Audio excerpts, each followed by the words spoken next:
always knew that I didn't have a good relationship with my mom. I mean, how do you not know that? I always had a great relationship with my dad. I was very, very close to my dad. And my little sister was very close to my mom. And neither of us really thought we were loved by the other parent. So that's never a good thing. And there's so many mistakes that my mother and my parents made along the way that now, if ever, well, not now because neither of them are in my life because one's not here anymore and the other never was.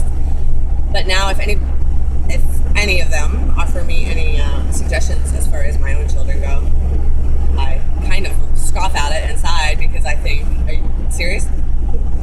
Wow. Like, mistakes that I make are normal parenting mistakes. I would never have done to my children what my parents did, but whatever. It's neither here nor there.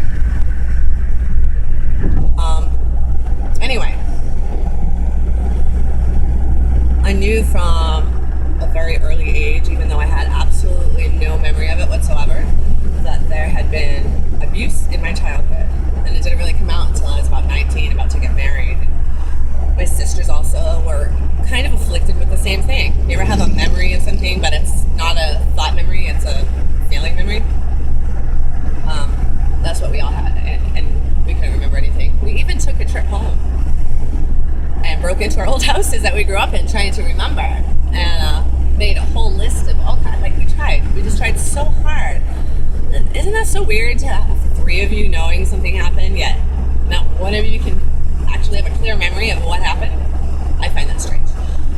Or I did find that strange. Anyway, throughout all of this craziness over the past couple of years, I came across a suitcase from my dad before he died. It was all of his stuff showing all these energy experiments he was doing, and the fact that he worked for people I had no idea. It's very, high companies, I guess. That when I tried to ask my mom about it, I found out she worked there too. So it's been a strange year to say the least. I came across information that this talented and gifted program that I was in as a kid wasn't really talented and gifted program, but at first I thought it was a psychic research program, whatever the hell that is, and then I found out it was a programming, but it wasn't what I thought. So when I was really distracted by that part. Anyway, I've always wondered why I write along the lines of Alice in Wonderland and The Wizard of Oz. Like, everything I write, I compare to those stories for some reason. So, and those are just like 5 or 6 little tidbits for your ears. There are about a million, quadrillion more to add to the story. But I'm not going to give them because I don't need to anymore because I already know them, and that's all that really matters. But when I got an email from my secret emailers, this one being from the musician, telling me that he wanted me to look into something, I did, as usual. And I became very interested because right away it started showing me some real synchronicities.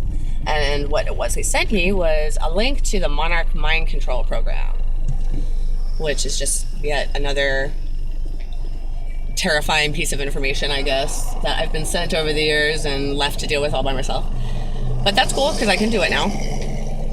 But what really grabbed me was that the first thing I read was that these children, when they're programmed or whatever, they used Alice in Wonderland and The Wizard of Oz as scripts, kind of, to program them with, which makes a lot of sense to me. Like, once you realize how to manipulate the conscious mind, how people could do that, and then you realize how easy it actually would be on a grand scale to program an entire world and have nobody know, except poor Lilith, driving around her 3-wheeled car